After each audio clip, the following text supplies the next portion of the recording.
The pandemic demanded action, and some of those choices made zero sense. You can only be 4 people in the family going out dining in a restaurant. However, if you can all produce a business card, then you're actually allowed to be 30 people sitting having a dinner in your restaurant. Wait, wouldn't the family be more likely to be in a bubble together? These type of stupidities, we see them everywhere, and they're all in the name of safety. Martin Lindstrom's the author of The Ministry of Common Sense, and he says thanks to the pandemic, Common sense is at an all-time low. So forget common sense, we're running down examples of COVID sense, which might not make any sense at all. Let's start with something that seems easy, masks. I met several people who are wearing not 1, not 2, but 3 masks on top of each other just to be sure. But funny enough, these masks are underneath the nose. This just in, advanced medical imaging has confirmed that the nose is also connected to the lungs. People try to be overly careful without thinking things through. Because the logic centers in our brains get overridden when we're scared. We have a fear spot called the amygdala, and it overrides everything else we do. We can't think properly if we are affected by fear. And during peak pandemic, The amygdala is an overdrive. hey, when you feel that adrenaline pumping, take a break until you can think logically again so you don't shoot your own decisions in the foot.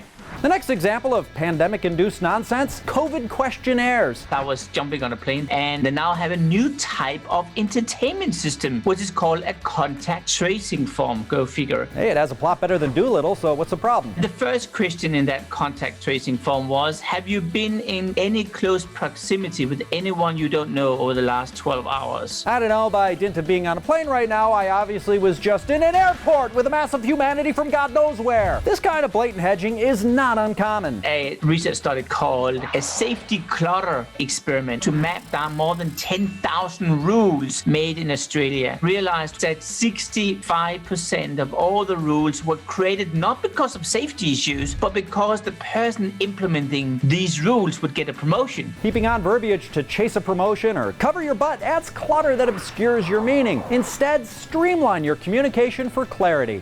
Finally, you see them everywhere now, the floor decals designed to aid social distancing, which work great in a straight line, but I was in a pharmacy and there was these snake lines, and you had to have 6 feet distance to everyone. But you know, these snake lines, you just pass by each other like that. bonus, you're facing them to more easily breathe in their droplets. Remember to put yourself in the shoes of the end user. And once you do that, you actually will start to see how stupid some of the rules are, what you're introducing. Hey, mistakes during a once-in-a-generation pandemic are gonna happen. The trick is to learn from them. Pick up one stupidity at a time and try to figure out why are they there and how can we get rid of them once and for all. What we can learn from COVID sense is at the top of the list.